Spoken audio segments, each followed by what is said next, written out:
A Welcome to Britain was created in 1943. It was a joint collaboration between the British Ministry of Information and the US War Office. The film was created because the Allies were planning the invasion of occupied Europe and envisioned a large influx of US troops arriving in the UK. Now, to ensure good relations, they created this film to accommodate some of the strange cultural differences that British people might experience meeting Americans for the first time, and Americans might experience meeting British people for the first time. Next to winning the war, perhaps the most important matter on this earth today is the friendly relationship between Allied nations. This picture is a generous gesture toward that end. Will you tell us about it, General? I'm not speaking for myself. I'm speaking for the entire British Army.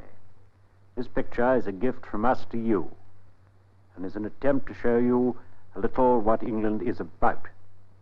We want to make you feel at home here.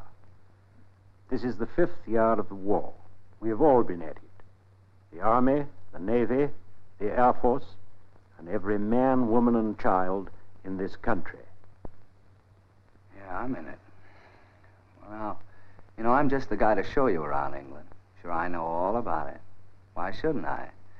I've been here 3 weeks. Well, the first thing I think we ought to take a look at is an English pub. So the film was presented by the Hollywood film actor Burgess Meredith. He was known to audiences at the time for films like Of Mice and Men in 1939, but we as modern audiences probably know him better for being Rocky's trainer in the Rocky film and the Penguin in the Batman TV series. Burgess Meredith had enlisted in the United States Army Air Forces in 1942 and rose to the rank of captain, though he didn't see combat. In 1943, he transferred to the US War Office, where he was employed making films like A Welcome to Britain for training purposes and other instructive uses. The film would have been shown to US forces as they arrived in Britain. It was one of a number of training materials that had been produced to ease cultural relations between the British and the Americans. One of the benefits of the film was it was more engaging than some of the written materials that had already been introduced. And there wasn't a high uptake in this kind of cultural familiarisation training that had already happened previously.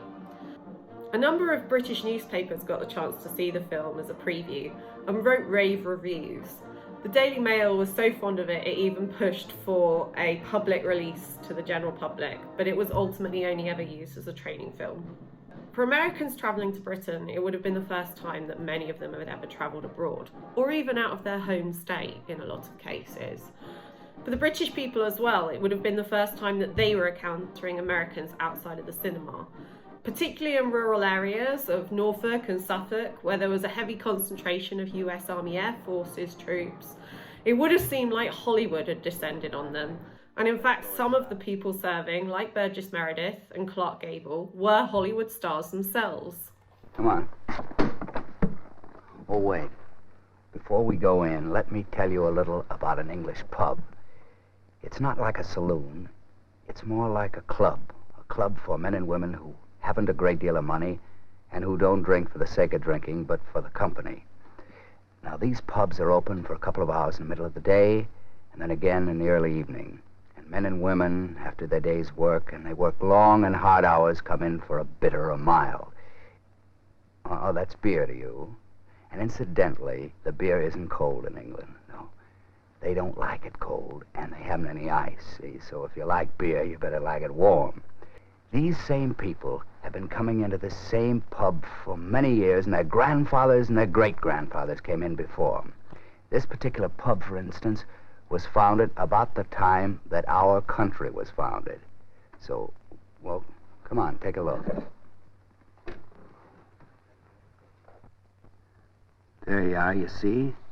That'll give you a general idea. The arrival of the Americans was often heralded as a friendly invasion of the UK. But the film touches on some of the areas where relations were a little more contentious. Race relations was one of the areas of contention between British people and American forces. And there's an interesting moment in the film where Burgess Meredith and a black GI are invited to dinner by a middle-aged lady getting off the train. Then the film rather awkwardly justifies segregation and American racism, which is not so deftly handled. Never get those things right. Well, goodbye, ma'am. Goodbye. It's been very nice meeting you Glad to both. have met you, I'm sure. Funny you should come from Birmingham, too, isn't it? Have you come to my Birmingham, you must come to my home and have a cup of tea with me. Both of you. Thank you, we will. Goodbye and good luck. Goodbye. Bye-bye. Well, where you going? Well, I think I'll get some cigarettes. I'm short, too. Well, I'll get some. Good. Now, look, men, you heard that conversation. That's not unusual here. It's the sort of thing that happens quite a lot. Now, let's be frank about it. There are colored soldiers as well as white here, and there are less social restrictions in this country. Just what you heard, an English woman asking a colored boy to tea. She was polite about it, and he was polite about it. Now, look, that might not happen at home, but the point is we're not at home. And the point is, too, if we bring a lot of prejudices here, what are we going to do about them? Around 10% of the US force serving in Britain was black. The US armed forces during the Second World War were segregated along the lines of colour. Now, in the US, racial prejudice was, to an extent, the norm. In southern states in particular, Jim Crow law was in place, which saw black people treated very differently along racial lines to their white counterparts. This was not the case in Britain, which was a largely homogenous white nation. Around 11,000 black Americans arrived in Britain by the autumn of 1942. They effectively doubled the black population of Britain in a matter of months. After Burgess Meredith explained to the camera that respectful treatment of black GIs was not uncommon in Britain, he then happens upon John C. Lee, who was commander of the US Army's Services of Supply, a force that was largely black. So do you know who that is? That's General Lee, head of the Services of Supplies. You know that he's got a lot of colored troops under him, and they're doing a big job over here. And I happen to know that General Lee comes from Kansas, and that his family fought for the Confederacy. Let's go and see what he says about it. And so we were wondering how the general felt about him and me, sir. America has promised the Negro real citizenship and a fair chance to make the best of himself. Now, John C. Lee is an interesting figure to include in the film because the role he plays awkwardly justifies, by our standards, why the US forces treat their black GIs the way they do. But he held those uncommon beliefs that were against segregation and was one of the few people in the US armed forces to do so. The scene with the black GI in A Welcome to Britain is one of the most written about sequences of the whole film. A number of historians, including those interested in black history in Britain, have written on this specific scene. But what is interesting is we don't know the name of the black GI at the centre of it. This person we haven't been able to identify or hasn't been identified yet. This is interesting because there are a multitude of white faces that appear in the film who we can list. The white names have been recorded, but we don't know who this mysterious black GI from Birmingham, Alabama, allegedly is.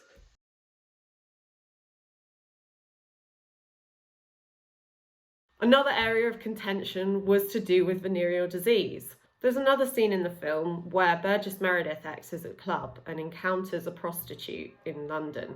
Now, she's not explicitly referred to as a prostitute, but the line that he says, "Mind your step," is an explicit reference to venereal disease, an American propaganda that suggested that British prostitutes were a danger in that way to American servicemen in Britain. Hello, darling. You like my little dog, yes? No. And while we're on that subject, I'd like to give you one of them lectures. Hello, soldier. Coming my way? No. Maybe you've heard all kinds of stories about this. I don't know whether they're true or not because I don't know what stories you've heard, but the situation has gotten pretty bad, and so it says here, watch your step. You know, there's been lots of jokes on this subject. Just make sure the joke isn't on you. Yes, you'll find other things to do, except this.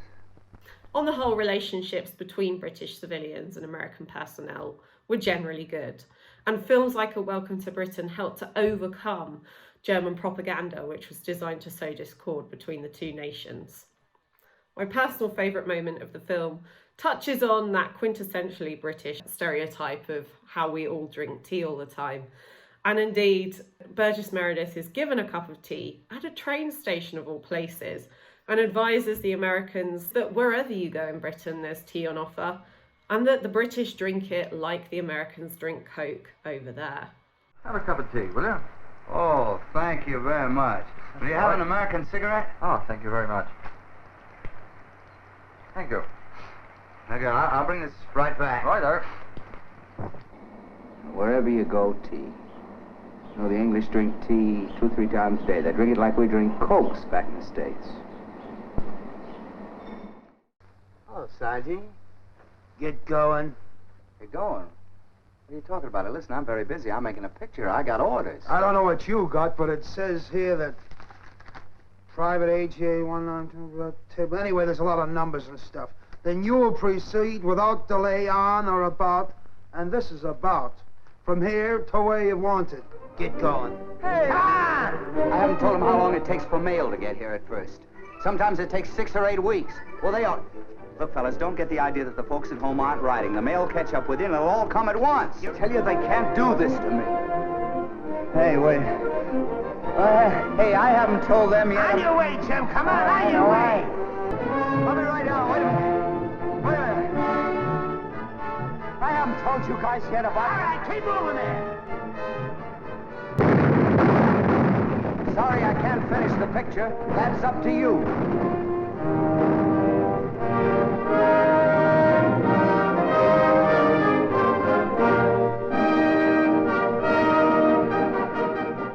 Thanks so much for watching A Welcome to Britain with me. We hope you enjoyed seeing this footage as much as I did. And don't forget to subscribe to IWM's YouTube channel for more archive films like this and much, much more.